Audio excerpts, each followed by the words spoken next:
The first night we were there, we decided to just go on TodayTix, which is a great app for any major city in the United States as well as London for cheap last-minute tickets. And we use it all the time in New York. I knew that going in that I wanted to see something I probably wouldn't get to see in New York unless it was Harry Potter and the Cursed Child, which is hopefully coming to New York next year. So needless to say, we did not get tickets to that. We got tickets to The Bodyguard. Yes. Based on the Whitney Houston, Kevin Costner movie. And it used all the soundtrack from The Bodyguard plus some more Whitney Houston songs. When you say some more, I think it's like all of them. It was a spectacle. A beautiful disaster. It was ridiculous in all aspects. We didn't happen to see the lead.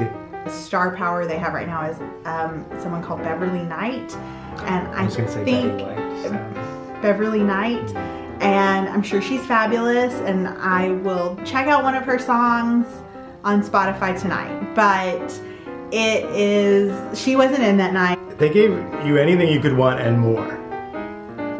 There was a mega mix at the end. My understanding is every time they've tried it in the United States outside of Joseph and the Amazing Technicolor Dreamcoat and Mamma Mia, the mega mix at the end has failed utterly because American audiences, primarily New York audiences, are like, we gave you your curtain call, we gave you your applause, and now we're out because we gotta catch the train. British audiences are like, yay, we gave you your curtain call, we gave you your applause, and now we want you to sing a medley of every song with a dance break. Yes, so that we can get up out of our chairs and dance along and sing along with you. And it did not disappoint. Well, you freaked out as soon as you saw that they came out for the curtain call wearing different outfits. Yeah, they were wearing like, it looked like a tuxedo costume that I would have worn in a dance recital in 1993. I was in college.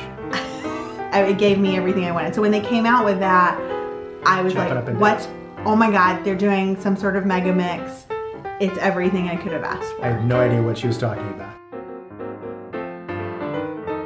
Then the next day we did Shakespeare's Globe. Yes. I'm a proud English Lit major in college. Represent.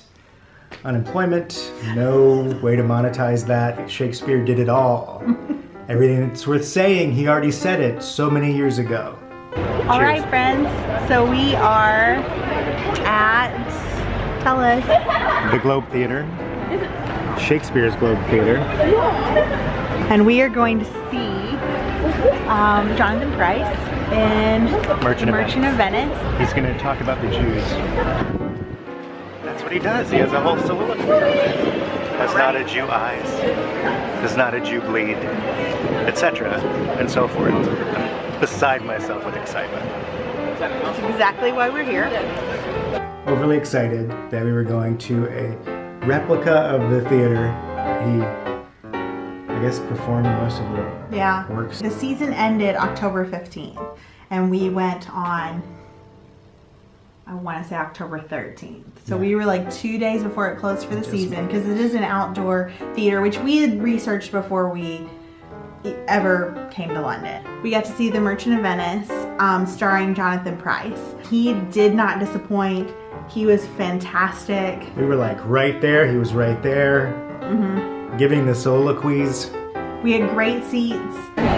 So here we are at the Globe, Shakespeare's Globe. Yeah, outside they sold seat cushions, because the benches are just like this, and they sold rain jackets because, as you can see, it's open air, so the groundlings might get rained on if it rains. The next time we go to London, if there's a season, we would probably see anything playing there. I would see anything. Yeah, it was great. So such a good experience. Yeah. Went to St. Paul's Cathedral, which means something to me because it's in Mary Poppins. It's where the bird woman feeds the birds. And then we did our afternoon meditation in the cathedral. It was transcendent. Yeah. We can't wait to see Harry Potter and the Cursed Child be at London. If anyone has any tickets or could get us tickets that are not hundreds and hundreds of dollars. Frugality.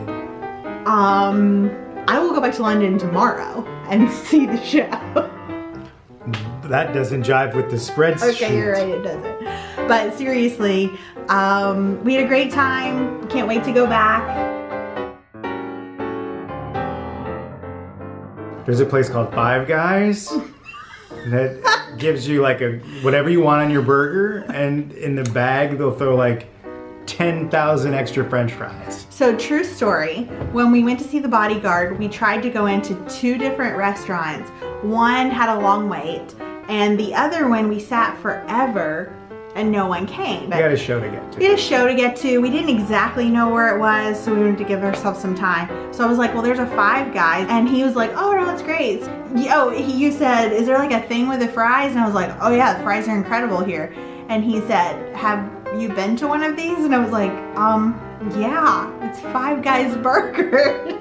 And he said, oh, I thought it was like a London burger and fry. Like I went at length espousing about how, wow, the London people really know how to do a burger right. Look at that. That's amazing. We tried to go to a Chinese food restaurant that I had found on Yelp of London that was like the number one Chinese food joint. It said bullshit like, oh, sorry. I don't want to curse. Okay. I don't want to curse in case, you know, various Baptists watch this, or Methodists. Hi.